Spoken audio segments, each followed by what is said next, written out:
Hello, my beautiful friends. Namaste. I'm Jill Loftus of Nuit Astrology. Welcome to your Planetary Energy Forecast for the week of July the 22nd, 2024. So we begin this week coming off of that very, very powerfully aspected full moon. We are still enjoying a beautiful connection between Jupiter and Venus. So I'm really liking that to start the week off. There's this blessing, right, between the sign of Leo and the sign of Gemini in your chart. These are both very positive planets, so nothing to excess, right? But just a little spark of luck as we start the week. Now, I'm also looking at the sun moving into Leo on the 22nd. Now, when it does, within 24 hours, it will stand across the sky from Pluto, the planet of death, dying, and rebirth. So the sun, of course, is very empowered in the sign of Leo. It's its favorite place to be, but I see this very much as like the king opposite the people. So you may see some themes related to that these first couple days of the week. And, you know, remember, Mercury stood across from Pluto, so you may look back and see what the symbols were for you when that happened earlier this month. You may want to look back to see when Venus stood across from the sky, when Venus first went into Leo, and now the sun. It could be some similar themes, right? So, but just, it could be depleting also, it could be tiring.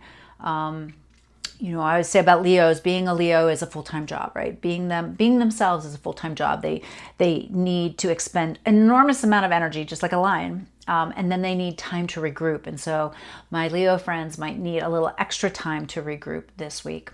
Now, Mercury in Leo is still in a harsh angle to Uranus. So there could be this little bit of just a argumentative edge, or like, you know, sudden information comes through and you're just like, oh my gosh, you're kidding me? I'm dealing with this now.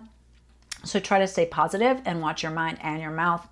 Now that Mars in Gemini is still in a beautiful configuration with Pluto as well. And so change is your friend. Be change adept. And Mars is still in a beautiful connection to the sun in Cancer as well. So action. Don't just talk about it. It's time to do something. Now, Mercury will shift into Virgo on the 25th, where Mercury loves to be. And so this is a more insightful placement, a little bit more of a fact-based placement. But remember, it's still an earth sign, right? So it will help ground the mind a little bit more. Remember that it is in the retrograde shadow. Now, we have a long moon void on the 26th from 6:14 p.m. Eastern until the 27th at 1:23 p.m. So when you get up on the 27th, that moon will be void until 1:23 p.m. That Mars-Sun sextile is getting a little stronger. And then we're also, but towards the end of the week, that Pluto-Neptune connection is really, really strong. So there's this whole kind of like, be inspired to change kind of energy. This thing where we have to really think about how we're forming the collective. What is the collective energy, and what are you resonant with and what are you not? I think this will also bring up some things from beneath the surface that we've not been aware of and bring them into the light. And that may be somewhat unpleasant, even if it is positive in the long run. Now, for the week, I would say the light will lean into that Venus-Jupiter sextile. Don't overdo it, but notice that little spark of luck this week. The Mars in Gemini, Pluto trine, and the Mars-Sun sextile. Again, you know, Mars in Gemini. Think the thought, speak the thought, take the action. You've got to do all three to get anywhere, right? So it's not enough just to think it. It's not enough just to say it. You've got to also do it. So have your follow through on for the week. And then I would really watch for the shadow, that Leo sun opposite the Pluto. This is a push-pull, right? Where are those two areas of your life? How can you harmonize them? That's what an opposition asks you to do. Take these opposing energies. You know, I'm in charge, Leo, but what about everybody else, Aquarius, right? You know, find the harmony between that. I'm also saying for the week, I've only got two shadows for the week, really.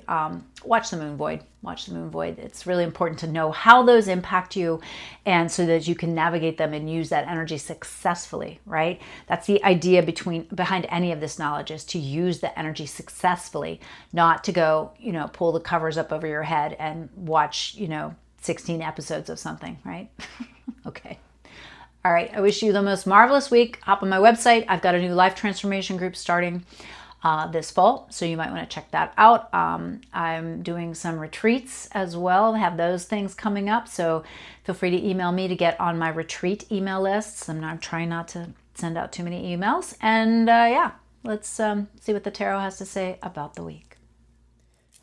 Hello, my beautiful friends. Welcome to your Isis Lotus Tarot, which gives us 2 potential outcomes for the week for the collective.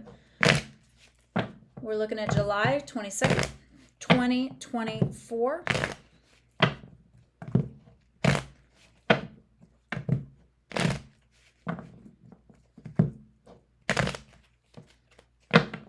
All right, reading for the collective. Let's take a look at the week.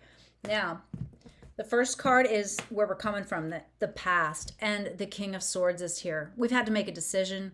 We've had to, kind of step forward a little bit more here into the energy of a king.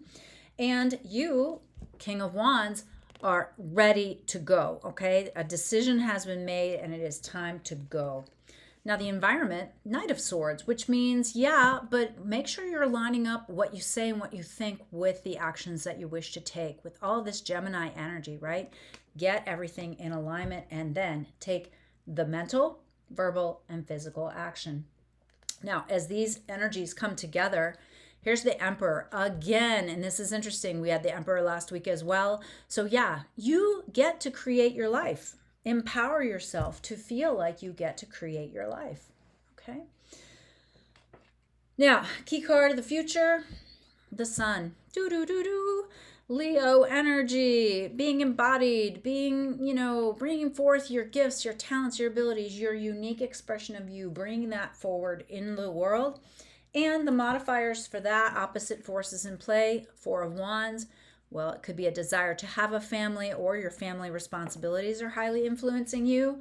On the other side, 7 of Swords, there is a potential, a risk of theft, of loss, of something being taken from you. We'll have to see how that unfolds. Now, the near future detail card is the 2 of Wands. Again, there's a crossroads. There's a choice to be made, and you can't just stand there. You got to pick a direction. Now, on the 4 of Wands side, Temperance, which says, hey, go about this in a balanced way. Be moderate. Be nothing extreme, all right? No extreme reactions here. Over with our somewhat sketchy McSketch 7 of Swords, we have the World card, which reminds us that we will be successful in whatever we choose to do, all right?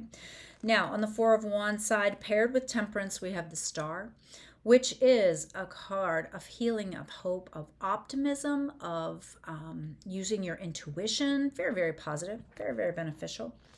Over on the 7 of Swords World card, we've got the 9 of Swords, worry, stress, fretting, okay? There's a lot of difficult mental energy over here. We have to remember that you'll be successful. We know you have to look at some big picture item here, but it's not going to be easy, okay? It's not going to be easy, all right? Now, our 2 possible progressions or solutions here. On the 4 of Wands side, well, 5 of Pentacles. Watch the money. Don't put yourself in a hole in order to pursue this thing that you want to achieve. You do need to pay attention to that, but also don't feel like you don't belong or that you can't have the good things. Moderate that. That lack mentality could really trip you up. On the 7 of Swords side, we've got an Ace of Wands. Well, after all of this, we initiate. We start the new thing. All right, and then with the 4 of Wands side, 5 of Pentacles, we have the Lovers, reminding you that passion should be your guiding star here. What you love, what you value, the people you love, the people you value. They are what's important. So, nice. Over on the 7 of Swords side, well, paired with the Ace of Wands, we have the 8 of Cups. So in order to initiate this new beginning, there needs to be something that you let go.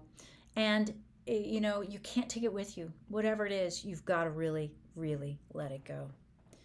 So interesting, very distinct difference in the choices this week, but the choice needs to be made.